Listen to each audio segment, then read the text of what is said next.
Thanks for joining us for part two of the story of Lance and RuthAnn. He left Denver and he was headed for his orders in San Diego. He had to be there the following day and he was driving. He had to drive through the mountains. And I sat all day just being sad. And I went over to hang out with his brother and just told him, I really fell for Lance while he was in town. And he didn't ask for my number and I didn't offer it.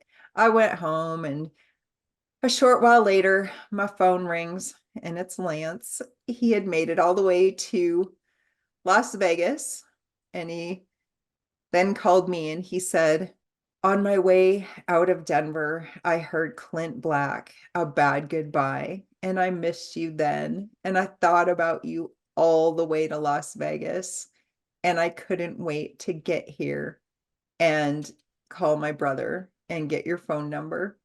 He told me that he was staying at a hotel and they had offered him tickets to go see some comedian, some Ellen De somebody, he said. And I said, Ellen DeGeneres? And he said, yeah. And I said, oh my gosh, she's hilarious. You should go see her. And he said, well, I don't really feel like going to a show. I would rather be here talking to you. He stayed and talked on the phone with me. And I was just so happy to hear from him. I honestly didn't think that I would hear from him again because I had, since we were so honest with each other, I pretty much told him I wasn't looking for anything. I'm not even going to say pretty much. I told him I wasn't looking for a relationship.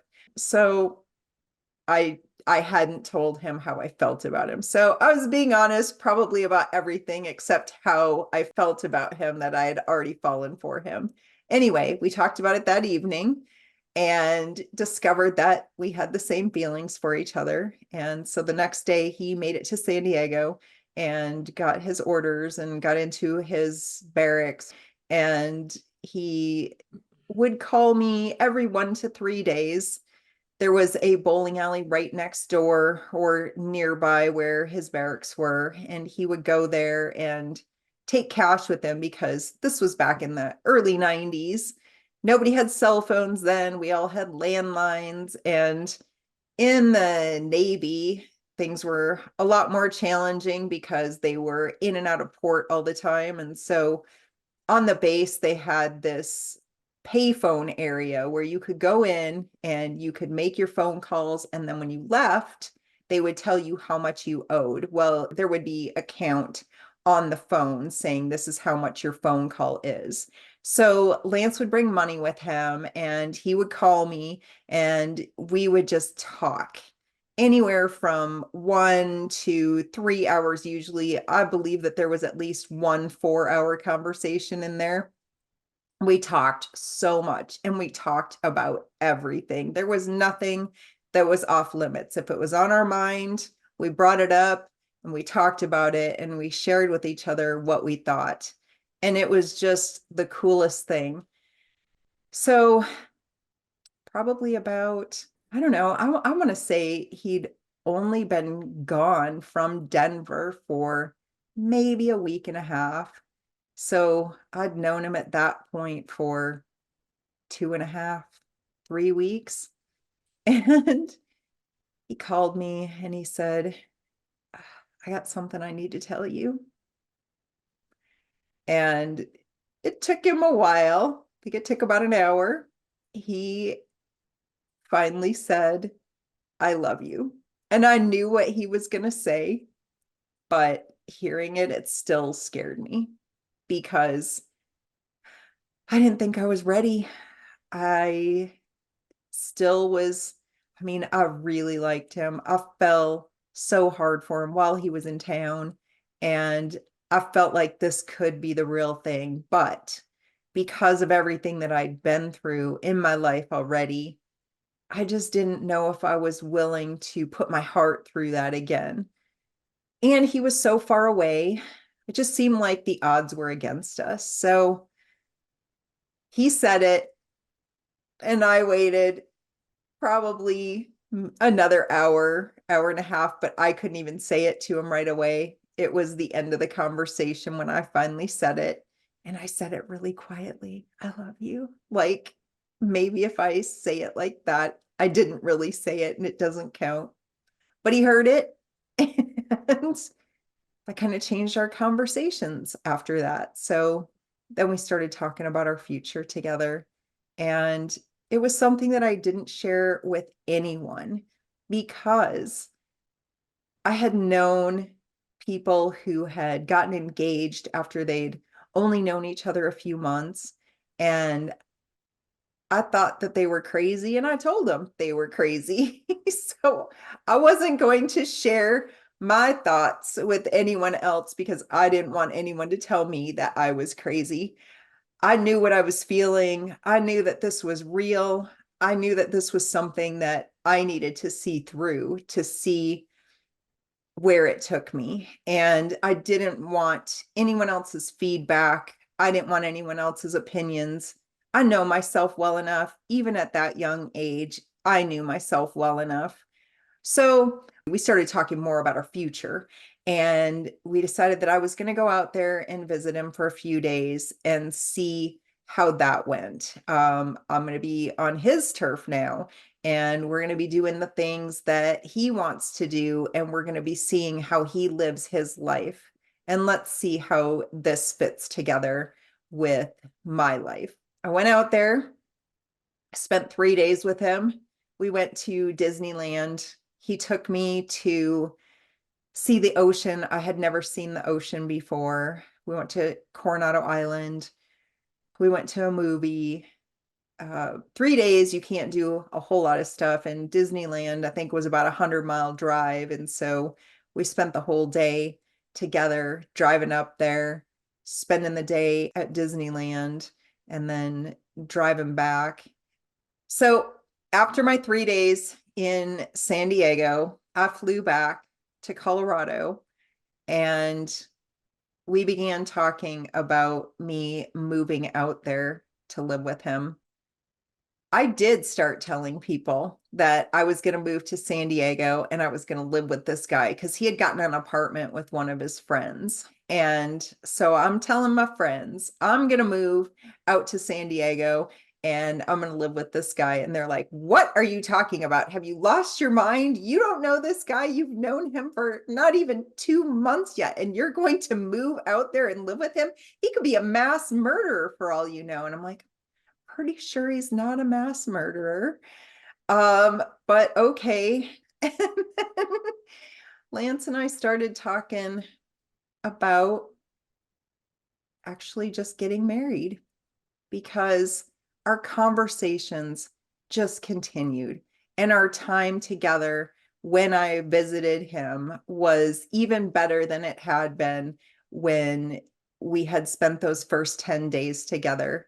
I knew so much about him. I knew more about him in 2 months than I knew about the guy that I had lived with for 2 years. We just talked about everything, and we had the same hopes and dreams and fears and hurts. It was just crazy how well we got along and all of the things that we were able to talk about. So we decided to get married. I think I might have told my mom, get married today,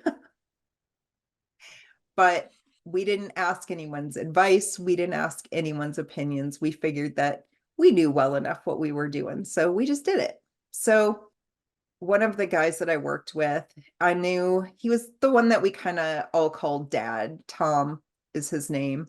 And he had been married for over 20 years. And I knew that he and his wife had only known each other for, I think, 3 months when they got married. So I asked him, would you go down to the courthouse with me on lunch so that I can get an absentee application to send to Lance? And he said, yes. So we went down to the courthouse. I got the absentee application. This was on a Monday, sent it overnight to Lance. And while we were on our way back to work from the post office to work, we were in an accident. Somebody turned in front of me at a light. They turned left in front of me. I was going straight, and I didn't have time to stop. I looked left, they were at the light. I looked right. When I looked back, they were in front of me. And it was one of those full-size BMWs with really dark tinted windows. And I couldn't see if there was anyone inside the car. And I was headed straight for the passenger door. So I quick swerved to the right so that I wouldn't hit the passenger door, and I hit above the right front tire, and I totaled my car. I I think I blacked out for a little bit. When I opened my eyes, we were sitting with steam coming out of the car. I could see that the front end of the car was all crunched up. The rear view mirror was gone and there was blood there.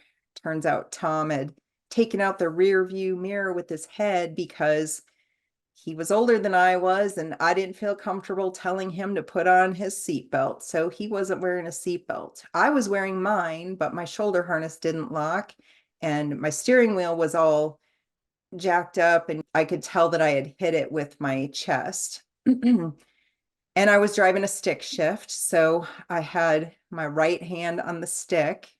And so, like, the whole right side of my body, I ended up having problems with from that. I got home that evening after spending the day in the emergency room. We were taken by ambulance, Tom and I both.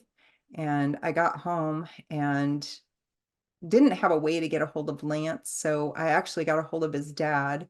And when Lance called his dad told him what had happened. And so Lance called me.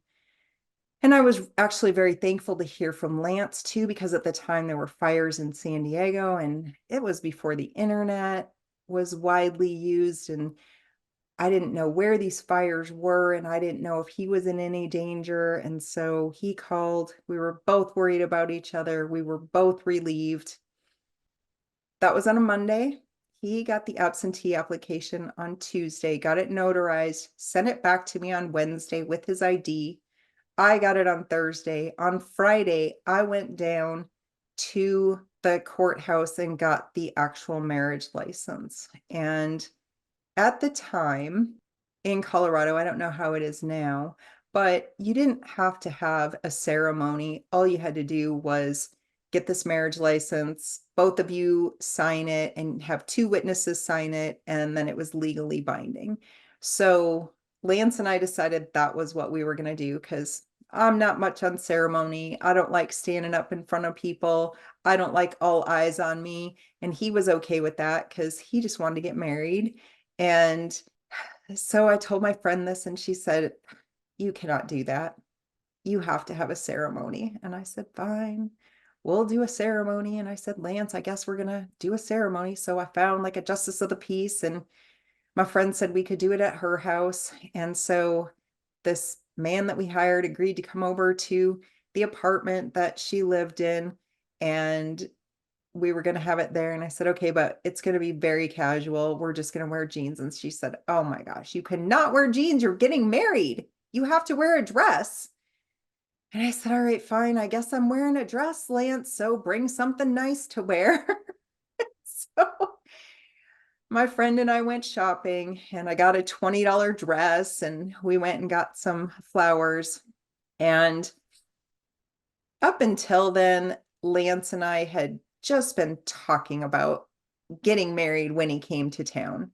We hadn't completely decided that that was the plan, but because I'm a planner and I know if we're going to do something, I need to have a plan in place for it. So that was why I went through the whole process of getting everything ready just in case.